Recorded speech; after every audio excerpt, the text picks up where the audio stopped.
Bom, deixando o terreno internacional, vamos falar um pouquinho da situação política nacional, né? Bom, aí nós temos o processo Temer, né, que não serviu para derrubar o Temer, mostra que a burguesia ela não tem condições de executar esse plano. E o fato de que ela não tenha condições de executar esse plano deve ser entendido como um sinal do agravamento da crise política, né?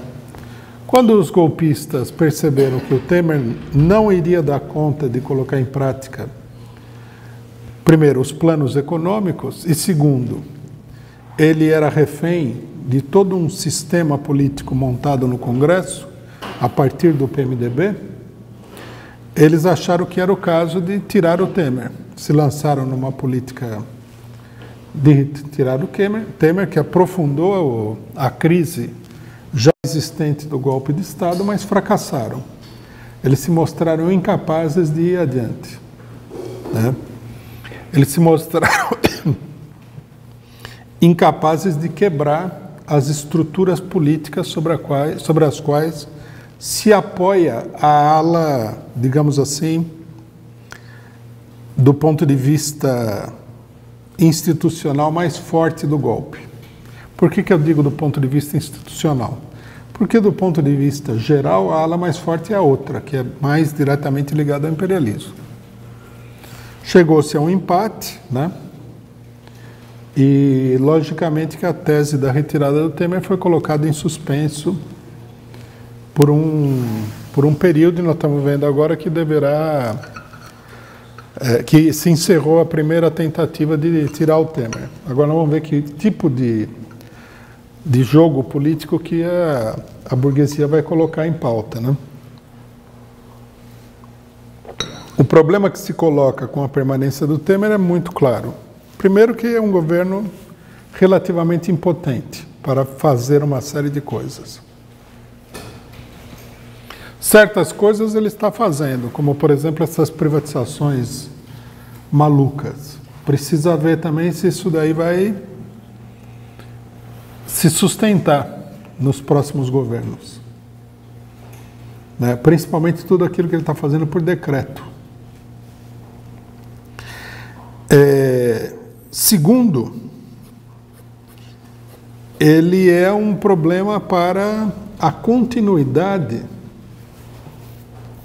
do golpe de Estado que foi dado contra o PT, né? Nós sabemos, nós já falamos isso várias vezes, que o fechamento do golpe de Estado, digamos assim, o acabamento do processo de golpe de Estado consistiria na estabilização de um determinado tipo de regime institucional, né? Vamos esclarecer um pouquinho esse ponto, porque pode dar margem à confusão. Quando a gente fala em regime institucional, nós não estamos falando do regime que existiu até agora. Nós estamos falando de um regime altamente modificado, né, com muitos direitos da população destruídos,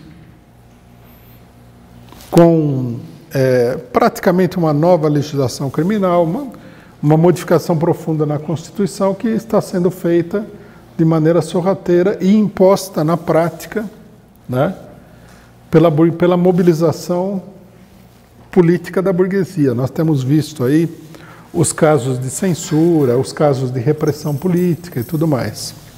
Quer dizer, não se trata simplesmente de uma mudança legislativa, se trata de uma mudança mesmo nas relações políticas do país.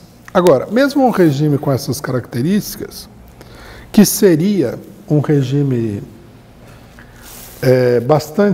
praticamente um regime ditatorial, para que ele possa sobreviver, ele precisa ter uma fachada, uma base de legitimidade institucional. Então, a ideia o que era?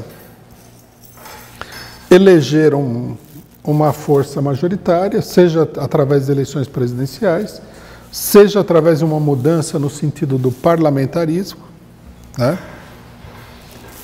No caso do parlamentarismo, você teria que eleger um presidente e teria que eleger uma maioria no Congresso Nacional. Num certo sentido, torna as coisas até mais complicadas. Você teria que ganhar duas vezes no mesmo sentido, né?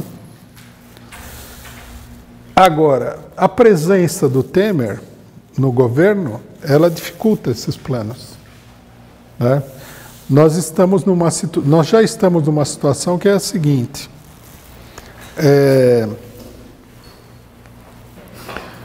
uma situação muito parecida com a situação do governo Sarney.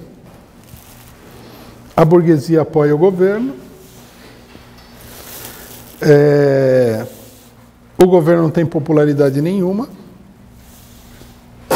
No caso do governo Sarney era pior ainda, porque o governo se defrontou com uma quantidade gigantesca de greves, conseguiu conter o movimento grevista, mas saiu destruído do enfrentamento com os trabalhadores grevistas. O Temer é parecido com isso, apesar da falta de greves, etc. e tal, mas também mostra que o governo ele é bem mais... o regime político é bem mais frágil hoje do que era na época do regime Sarney. Quando termina o governo Sarney, a burguesia teve que fazer uma manobra muito complexa, arrumar um candidato avulso, que aparentemente não tinha relação com nada, né? Praticamente um desconhecido, que era governador do estado de Alagoas, o Fernando Collor de Mello, e lançou ele como um candidato imaginário. Homem que lutava contra a corrupção e não sei o quê, que iria modernizar o país. Inventaram toda uma lorota eleitoral, dessas que ninguém mais lembra, né? Que nem a do Dória, que era um gestor, não sei o quê, toda uma farofada, um personagem imaginário. E terminou que o governo também não se estabilizou, o governo Collor. Ele não conseguiu resolver os problemas, né? A oposição a ele, da parte da esquerda, era muito grande, e quando a própria burguesia se desentendeu com ele, ele caiu, com extrema facilidade, mostrando que toda a operação eleitoral havia sido artificial. Nós estamos diante de uma situação muito parecida com essa. Toda a burguesia sabe que o presidente que for eleito nas atuais circunstâncias vai ser um presidente extremamente fraco. E pode levar a uma crise pior ainda do que a crise do Collor de Mello. Mesmo com todas as mudanças que possam ocorrer. Quer dizer, o problema é o seguinte, não basta eleger, você precisa dar sustentação política, você precisa criar um alicerce que consiga sustentar o governo. A eleição não faz mágica, né? Nós estamos vendo aqui, eu falei várias vezes que a gente deveria acompanhar o caso Macron na França, né? Porque o caso Macron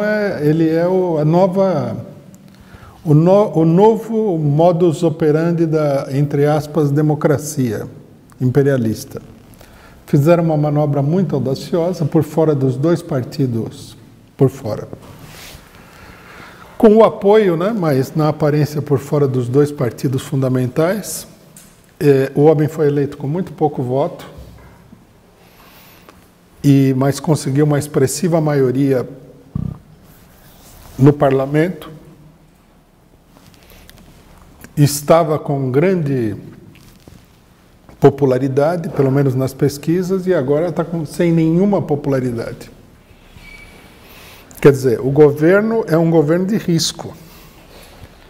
Se ele fizer qualquer coisa que desperte aí, né, ou o acúmulo das coisas que ele for fazendo, chegar a despertar a revolta popular, esse governo é um governo extremamente fraco para conter essa revolta popular. Né? Então, aí nós temos um caso. No desespero de derrotar a extrema-direita, eles lançaram mão de um artifício. Então, com o artifício, eles ganharam a eleição. E isso significa o quê? Que eles ganharam tempo para recompor a situação, não que eles ganharam a parada. Se o governo Macron fracassar, e até o momento ele tem todos os elementos para um fracasso, o país vai mergulhar numa enorme polarização política entre a extrema esquerda e a extrema direita. Esse quadro é um quadro que deve ser observado para entender a situação política nacional. Quer dizer, até o momento, a política do golpe não fecha. Nós, da Causa Operária TV, queremos uma TV que fique 24 horas no ar, para rebater todo o monopólio da imprensa golpista. Para isso, precisamos do dinheiro, precisamos da sua contribuição. Para contribuir, é só entrar no link que vai aparecer aqui na descrição e contribuir com o quanto puder e o quanto quiser. É isso daí.